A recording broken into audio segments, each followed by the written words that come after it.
So I'm about 4 years into my online business journey right now, and I feel like I have kind of cracked the code. I feel like it's finally gotten pretty easy to make 7 figures per year online. And I know that sounds crazy, and the version of me from 4 years ago would watch this and probably think I'm bullshitting.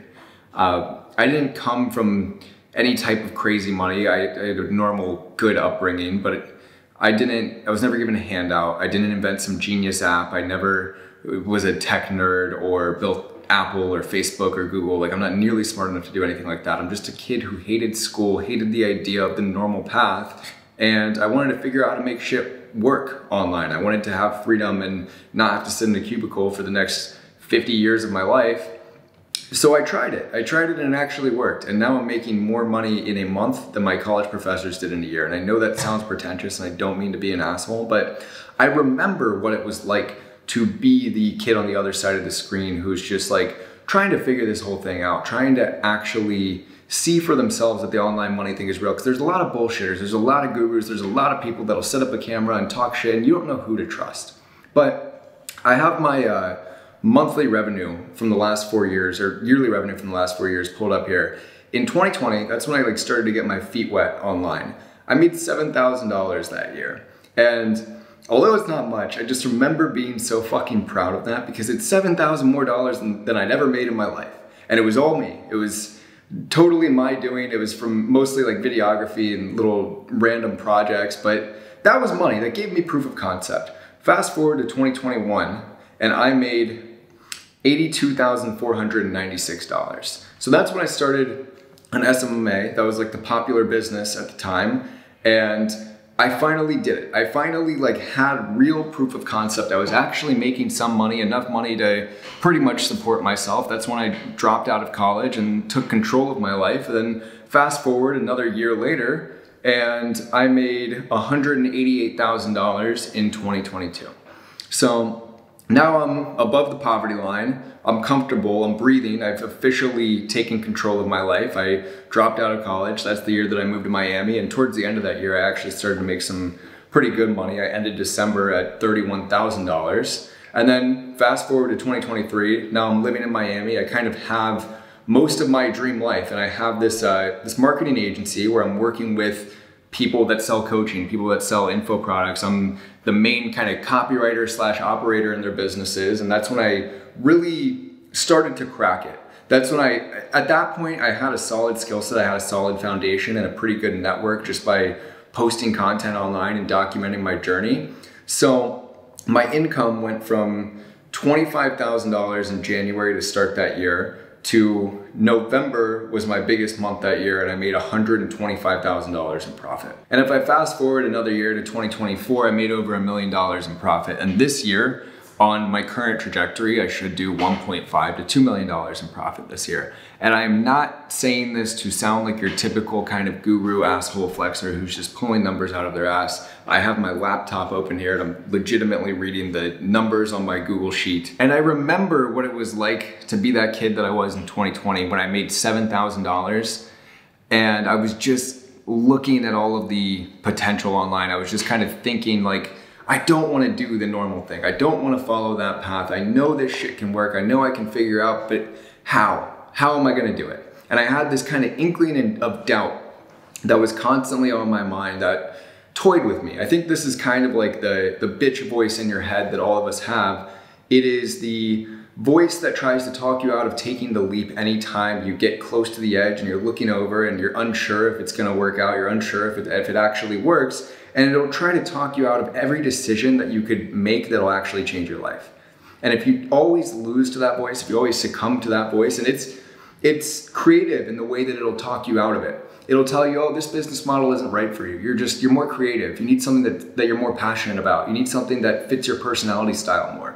It doesn't directly say, you're a bitch, don't do this. It'll kind of seduce you into believing that you are not ready, that it's not the right time, that it's not gonna work for you. And if you listen to that voice, your life is gonna be fucking miserable. And you're gonna be 87 years old on your deathbed and thinking, damn, I never actually tried. Like, I never took control of my life. I was never the one in the driver's seat. I was always in the passenger seat, just letting the days go by.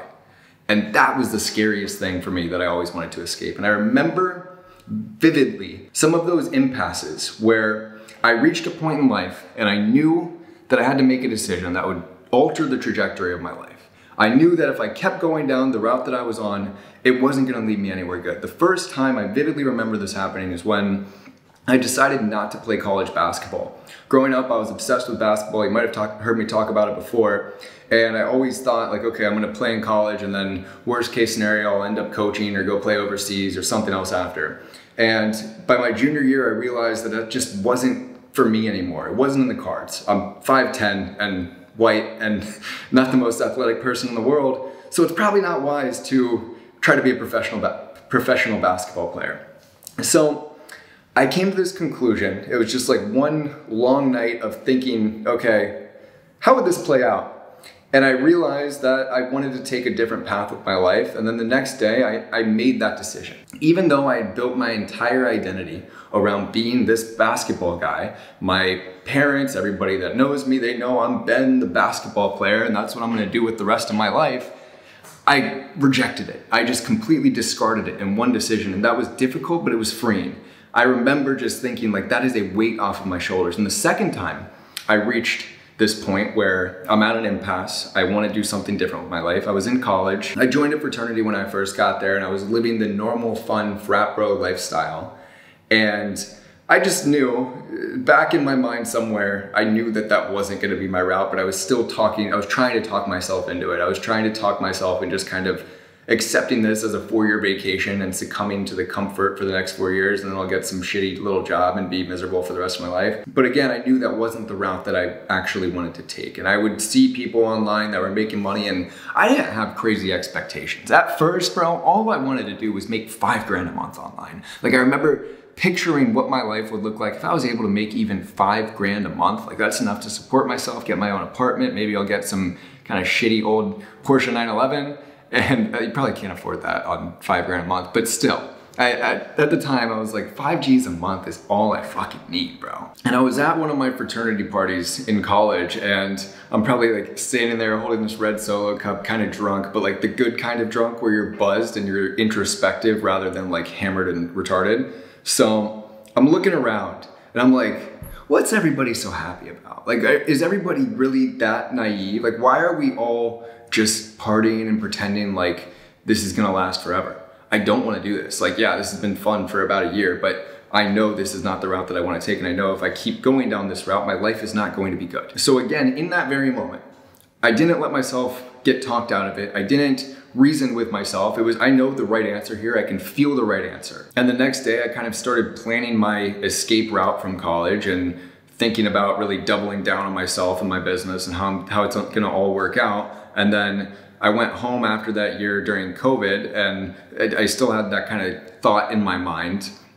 I remember I started making a little bit of money. It didn't take much for me to be like, yo, I'm not gonna be a fucking normie anymore. But like, right when I started making $2 or $3 grand a month, I was like, okay, this is enough. This is enough of proof of concept for me to be like, fuck college, I'm not gonna be a normie. And I remember telling my mom, I'm done. And I was driving somewhere afterwards. I was wearing this white shirt, and I just remember looking at myself in the reflection while I was driving, and I was just glowing. I was just like free. I was in control of my life. And it's all because I didn't reason with myself. I didn't let my conscious brain sabotage me by deciding that I was gonna opt for comfort over slight discomfort for a longer term success, longer term control. Like, that's a big reason why I don't think people end up making it online, is because you know that your standards are gonna be higher, and you know that nobody is gonna tell you what to do. You have to give yourself structure. You have to be the person who you're making yourself get up early every day. Like, if you drop out of college and you no longer have the structure of show up to class at this time, do this on this date, follow these rules, etc., your life will be absolutely chaotic if you don't create new rules for yourself. So I think people understand that, and with those rules comes new pressure. And then you are officially the person who is in the driver's seat. And that scares a lot of people because you can no longer use everything else as a scapegoat. You can't blame your unhappiness on, oh, my parents wanted me to go to college. Oh, the professor led me down the wrong path. You can't do that. You know it's on you. And most people don't want to take that level of personal accountability. But if you want freedom, that's what comes with it. making your own rules and making your own restrictions within freedom is what gives you that freedom. That's why I just moved into a $24,000 a month penthouse. That's why I have my dream car at 24. That's why if I wanted to go travel anywhere in the world I wanted to, I could do it right now. And it's because I accepted the level of responsibility that was required to become the person that I wanted to become. Everyone thinks this whole online business, entrepreneurship thing is easy. And to be fair, it's easier to sit here and click buttons on my laptop than it would be to work outside in construction or be in a cubicle every day. It's easier now to do that, but it was harder to train my brain to not opt for immediate comfort and to start to think long term and think, okay, if I make these sacrifices now, if I work harder now, if I don't take this next 4 years in college as just a vacation and I fuck off and I get drunk and whatever, if I sacrifice that, I will get everything that I want. And it works, bro. Like, it works. Every business works. Every online business works if you actually commit to it. Like today on one of my Instagram posts, somebody commented, Ben, will I be able to make a lot of money in a short amount of time with your business model? And I said, fuck no. It's unlikely. It's incredibly unlikely, especially with that mindset, especially if you're looking for the glitch, the hack, the shortcut, because it doesn't exist. And then you're gonna spend all this time looking for the shortcut, and you're gonna jump from business model to business model and think, oh, the next thing is gonna be the secret, the next thing's gonna be easier than the next one, and it's not. It's not, because you are fundamentally broken and your mindset is fundamentally broken. You do not have the mindset of a winner. You let yourself talk yourself out of every decision that could possibly change your life for the better. You bitch out. So yeah, it's gonna be hard. I will never be the person who sits on camera and says, oh, this is the easiest business model in 2025. All you have to do is this, this, and this, and AI will do all the work for you. Fuck no. That's just not true. And even if it is somewhat true, like even if you can use AI to actually help you succeed and whatever, but if you look for it that way, if you're looking for the easiest business model, it's not gonna fucking work. And to be fair, again, AI has made it incredibly easy. Like, I have a coaching program, and I'm a guru, kill me. I have a coaching program, and I teach all of my students inside the coaching program how to utilize AI to help make more money for themselves and for their clients. It is easier than when I first started. Like, this is the easiest time in history to ever start a business, because AI will help you and do a lot of the work for you, but it doesn't matter to you if you're looking for, oh, AI will do all the work for you, because you're just fundamentally an idiot. And if you are fundamentally an idiot, you will never get rich. So to back up a little bit, throughout my journey, I went from first running a videography business to drop shipping to trying to build an e-com ad creative agency, and then finally finding some real success in the SMMA space. That's what got me to my first $100,000 saved in my account. From there, I built a handful of skills. I learned the basics of marketing and copywriting and sales, and I just became somebody who's a bit more valuable, kind of understands, okay, this is what business is. It's just an exchange in value. If I have something that other people find valuable, they will pay me money for it. So I took that existing skill set, I applied it to a niche that was growing and that was more accessible to me. So I became good friends with a lot of the people online that you see who are selling coaching and selling courses. And I just became their right-hand guy on a rev share. So if I make them 100 grand in a month, they'd pay me anywhere from 10 to 20K a month. I've had clients pay me over $50,000, like a single client over 50 grand in 1 month. So I found a vehicle that I could apply my skill set in that gave me more leverage. But again, it's the same type of business as when I first started out doing videography and I made $7,000 in 2020.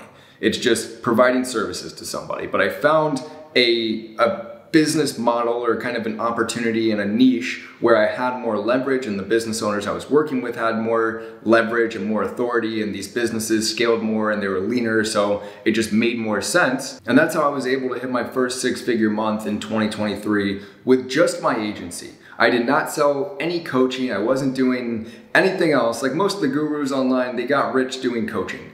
I got rich partnering with the gurus who got rich selling coaching. So that business model actually made me a millionaire. And then throughout 2024, I had my agency business that I still have to this day, and then I added coaching of my own, because obviously if you're making good money doing something that other people could also do, why you'd be a fucking idiot to not sell coaching on it. So I launched my coaching business last year, towards the middle of the year, I think it was July. And now I still have my agency where I work with info product clients and I help them make more money by installing marketing systems into their business. And then I have my own coaching business where I basically do the same thing, except I'm the face of it. And that's why I make content like this, so that you can go in the description and click the link and end up joining my program. But I could give a fuck less if you join my program, because at the end of the day, I'll attract winners and I don't want to have to beg you to give me money. But I tell you all this to kind of show you the trajectory, to show you I was once the kid just trying to make money online, made 7 grand in the first year, 80 something in the second year, 180 in the third year, almost $1 million in the fourth year, and then over $1 million each of the last 2 years. But it was a long fucking journey. And the hardest part was not building the skill set. It was not learning copywriting. It was not learning sales. It wasn't any tangible business skill. It was overcoming that voice in my head that constantly tried to talk me into taking the easy route, because everybody else is doing it, because you don't have to put more pressure on yourself. Why would you do that? Why would you go after everything that you want when nobody else is doing it? You can just be a fucking average Joe. And I grew up in a pretty good family. I grew up with food on the table, and I'm sure my parents would have helped me out if I didn't take this route. If I hit rock bottom and I'm making no money and everything's horrible, I could go live on in my parents', I was gonna say my parents' couch, but I'd have my own room. Like, I was fine. So I'm not gonna bullshit you. I'm not gonna say I have this rags to riches story, but truthfully, it was just like, if I have that as a safety net, if at the end of the day, I can go back and live with my parents and I wouldn't be living a horrible life, why would I not go for everything that I want? Why would I not just try? And if it fails, it fails. But secret of the universe, as I've said before, if you put your all into literally anything, it will work out. The universe has a way of rewarding you when you actually have the conviction in yourself to figure out future problems, and you have the conviction in yourself that you will become the type of person who is equipped to handle anything that gets thrown at you. But I remember not having that conviction. I remember just kind of wandering around, feeling like I'm lost, feeling like I don't have any direction and I need somebody or someone to come and save me. And I figured out I am the person that has to save myself. If I don't accept the level of responsibility that comes with the life that I want, then I'll never get it. I have a final example here, and if you're on my email list, you probably heard this story before. But I have 160 customers inside of Artisan Lab who have wanted to get coaching from me and build an info agency. And last week, I got my very first chargeback. So if you don't know what a chargeback is, it's basically somebody buys something and then they say this is a fraudulent charge, I didn't mean to actually buy it. And it was this kid who, I empathize with him, but we'll call him George for the sake of the story. So he was like maybe mid-20s. He had just quit some corporate job that he hated, but he was a competent young man. And typically, I don't let beginners into my program unless they have their wits about them and I know that they're not a complete idiot and they will actually be successful. So he joins and I do a one-on-one call with him and we hop on this call for about an hour, and I just I could tell that he was a little bit hesitant, and I could tell that he was almost trying to talk himself out of it because it's scary. Like, my coaching is not cheap, and it was probably an amount of money that obviously kind of stung for him.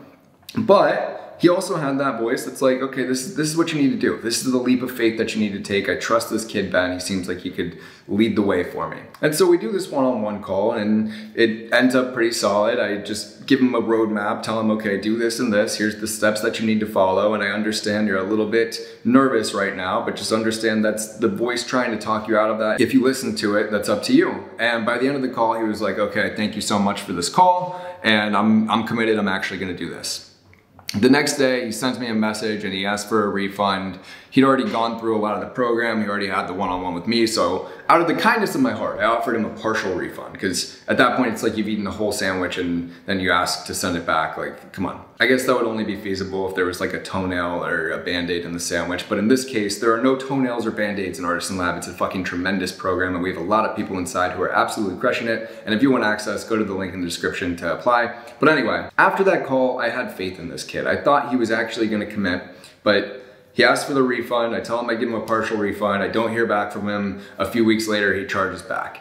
And I don't care whether or not I win the dispute, but I just think it's a really good example of how not to be. And I'm not even making this video to throw shade at him at all. It's just, I know how he felt. Like, when I first got into online business, when I built my SMMA, I spent almost my last $5,000 on a coaching program. And afterwards I was like, what the fuck did I just do? This is scary. And I wanted to bitch out too. And I wanted to ask for a refund. And then I wanted to charge back. But I didn't, and I committed. And now I'm in the penthouse, ladies and gentlemen. So anyway, thanks for watching. Hope you like this one. Like, subscribe, comment, share this with your grandma. Go to the description if you want to get rich. See you in the next one. Peace.